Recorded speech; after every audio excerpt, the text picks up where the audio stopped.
Wadidaw, akhirnya setelah cukup lama menunggu, One Piece chapter 1038 sudah keluar, Leo. Baik, tanpa berlama-lama lagi, mari kita lanjut berlayar. One Piece chapter 1038 diberi judul Kid dan Law melawan Big Mom. Dimulai dengan cover story Germa Double Six, perjalanan tanpa emosi, volume ketiga. Niji dan Yonji tertangkap di Pulau Kakao. Di sampul kita melihat bahwa Niji dan Yonji ditangkap di salah satu buku Mondor, salah satu buku di mana Big Mom menyimpan makhluk-makhluk anehnya. Buku itu ada di alun-alun kota coklat. Oven duduk di depan buku sementara orang-orang melihatnya. Kita juga bisa melihat Puding sedang melihat buku dan dia terlihat khawatir.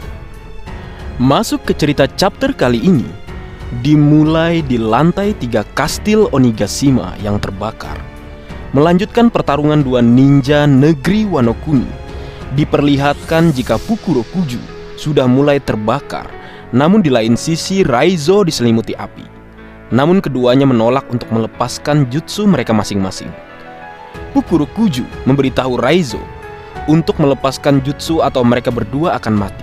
Namun Raizo tidak menjawabnya dan menahan rasa sakit dari luka bakar tanpa kehilangan konsentrasi. Mungkin dalam hati Raizo, jika boleh diungkapkan, rasa sakit ini tak sebanding dengan apa yang Tuan Oden lakukan pada kami ketika direbus di minyak mendidih sambil memanggul para Akazaya di punggungnya. Kemudian cerita berpindah lagi ke lantai 2 kastil Onigashima. Samurai terjebak oleh api dan tidak bisa melarikan diri. Dan tiba-tiba atap runtuh dan hampir meremukkan para samurai. Namun, sang kasatria lautan Jinbe muncul dan berhasil menahannya. Jinbe berteriak sambil terengah-engah, "Lari secepatnya! Bagaimana api bisa menyebar begitu cepat? Kalian harus membantu yang lain untuk melarikan diri. Jika tidak, banyak yang akan mati," ujarnya pada para samurai. Berpindah lagi ke lantai panggung Onigashima. Samurai melarikan diri dari ledakan yang terjadi di area tempat Big Mom bertarung. Tony Chopper yang bersama Miyagi dan Tristan melihat apa yang terjadi dan merasa ada sesuatu yang aneh terjadi pada tubuhnya.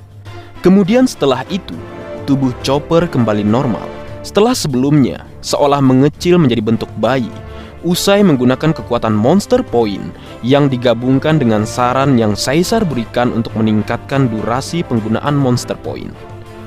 Chopper berkata sambil terengah-engah, "Aku akhirnya kembali ke bentuk normalku. Tapi sekarang ada yang lebih penting. Miyagi, aku mengkhawatirkan Zoro," ujarnya. Kemudian Miyagi balas menjawab, "Ya, untuk obatnya. Obatnya memberi Zoro pemulihan super, tapi dia juga akan menerima 2 kali rasa sakit sebagai gantinya kan? Zoro sudah sangat terluka sehingga dia tidak bisa bergerak. Jika 2 kali rasa sakit itu," ucap Chopper kepada Miyagi. Kemudian berpindah lagi keluar kastil Onigashima. Roro Noa Zoro telah sadar. Namun seseorang telah muncul di depannya. Sambil menahan rasa sakit, Zoro berkata, "Kau siapa? Apa ini? Aku tidak bisa bergerak. Woi, berhenti, berhenti," ucapnya. Seseorang yang mengenakan kain penutup kepala dan membawa sabit besar muncul di hadapan Zoro. Makhluk itu dikelilingi oleh aura yang sangat aneh. Dalam tampilan lebih dekat, kita dapat melihat bahwa makhluk itu adalah kerangka yang menggunakan sabit. Untuk prediksi kemungkinan siapa atau apa makhluk itu, di video sebelumnya sudah kucoba jelaskan ya Leo. Di akhir video juga kucantumkan bagi yang ingin mengetahui penjelasan tentang hal tersebut. Berpindah ke menara kanan kubah Onigashima, di area yang sangat dekat dengan tempat Zoro berada. Franky mengalahkan musuh yang dia temukan di jalan yang ia lalui saat dia berusaha mencari Zoro. Franky bertanya-tanya seberapa jauh King the Wildfire mengirim Zoro dengan serangannya. Belum tahu aja Franky, Roro Noa Zoro sudah mengalahkan King the Wildfire. Kemudian berpindah lagi ke ruang merangkak di lantai 1, di mana semua bawahan Kaido yang menghadapi Izo telah berhasil dikalahkan.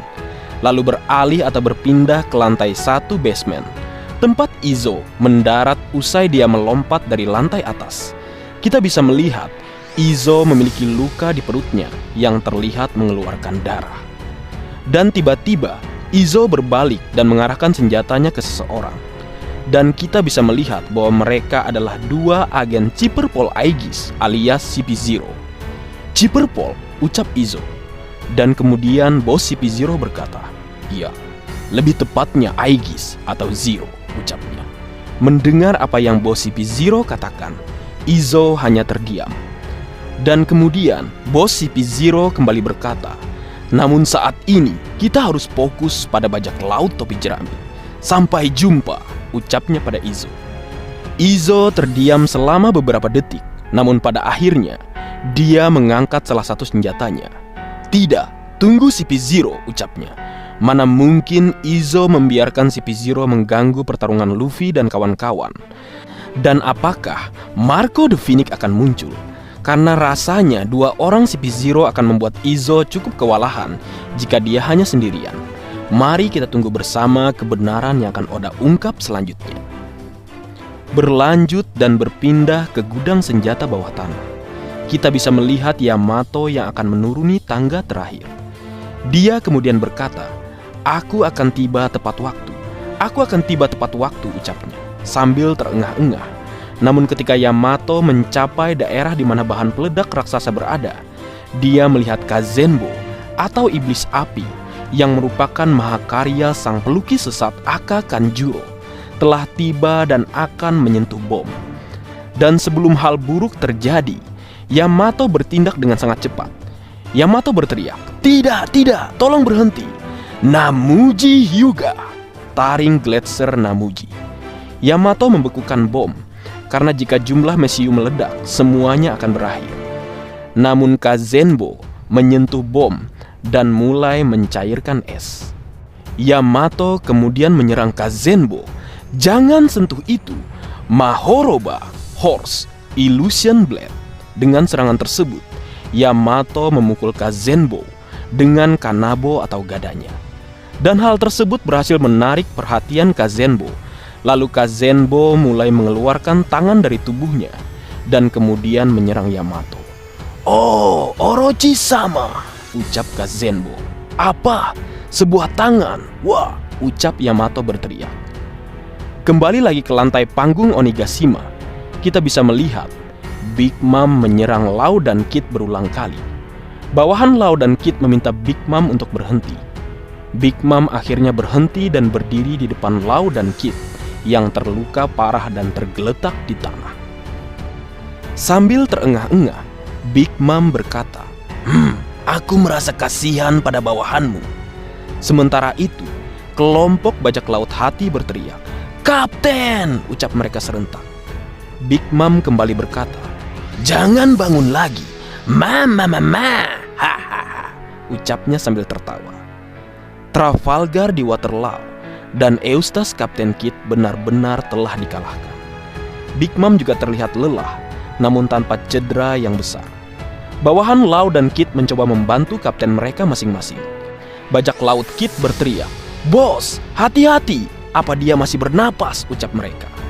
Sementara bajak laut hati juga berteriak, "Tim medis, kita harus membantu kapten."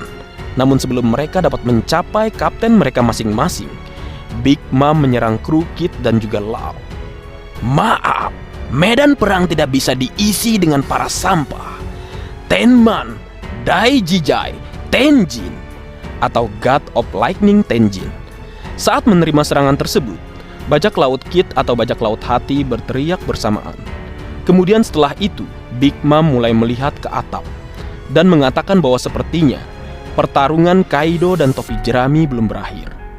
"Hera, ayo kita ke atap.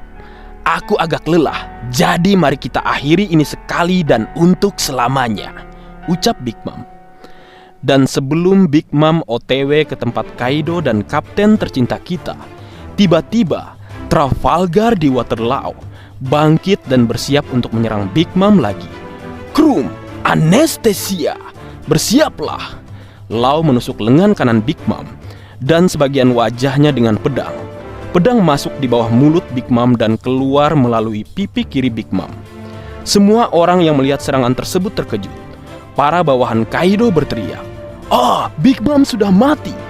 Sementara para homies Big Mom juga berteriak, "Mama!" ucap mereka. Chopper yang juga melihat itu berkata, "Torao, pedang apa itu?" Dan sambil terengah-engah, Lau menjawab, "Serangan terakhir seharusnya berhasil. Tidak ada kerusakan saat aku menusukmu." Namun sebelum Lau selesai berbicara, Big Mom tiba-tiba berteriak, "Berhenti!" Dan kemudian Lau kembali dengan serangan pamungkasnya, Shock Wheel. Gelombang kejut yang kuat menghantam Big Mom di dalam tubuhnya, dan darah keluar dari mulutnya. Big Mom jatuh ke tanah. Iron Homies mencoba menyerang Lau. "Apa yang telah kau lakukan pada Mama?" ucap mereka. Namun sebelum mereka menyerang Lau, mereka kebingungan karena ada sesuatu hal yang membuat mereka terdorong atau tertarik. Ternyata Eustace Kapten Kid menarik semua benda logam di area tersebut ke dalam tubuhnya, termasuk homies besi yang akan menyerang Lau tadi. Kid berkata, "Semua benda logam ikuti gaya magnetku." Big Mom menatap Kid dengan tidak percaya. "Apakah kau masih bisa berdiri, Kid?" ucap Big Mom.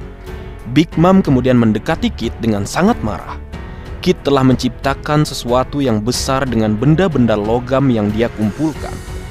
Big Mom kembali berkata, "Jadi kau sangat menginginkan kepalaku?" Dan kemudian Kid menjawab sambil tertawa, "Haha, aku sudah merasa kita melakukan ini untuk tujuan yang berbeda.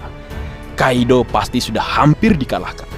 Jika kau membiarkan setetes air jatuh ke batu setiap hari, itu menciptakan lubang di batu itu."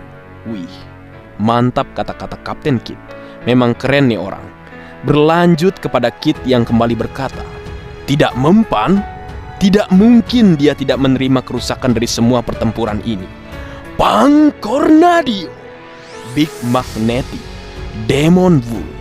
Kid menciptakan banteng logam raksasa lebih besar dari Big Mom yang dia tunggangi. Lalu dia menabrakkan banteng itu ke Big Mom, dan kemudian Big Mom jatuh ke tanah. Saat Lau dan Kid berbicara dengannya, dimulai dengan Kid, "Hei wanita tua sialan." Lalu selanjutnya Lau dan Kid berkata bersama-sama, "Kami tidak akan membiarkanmu pergi ke atap, bahkan jika kami harus mati." Akaya, mantap bujur ini, ngeri walai. Badass memang Eustace Kapten Kid dan Trafalgar di Waterloo. Pertanyaannya, apakah Big Mom telah tumbang? Kalau memang benar Big Mom telah tumbang, berarti selanjutnya sang raja hewan buas, Hyakuzu no Kaido, yang akan dikalahkan. Tapi mari kita tunggu saja bersama kebenaran yang akan Oda Sensei ungkap selanjutnya. Dan selesai, minggu depan tidak libur. Mantap. Baik, mungkin segitu dulu yang bisa aku bagi bersama kalian, Leo. Semoga kalian terhibur dengan apa yang aku buat dalam kesempatan kali ini. Terakhir, jika ada kesalahan dalam pengucapan atau hal yang menurut kalian kurang pas atau kurang tepat, Marga Anime memohon maaf yang sebesar-besarnya. Sekian.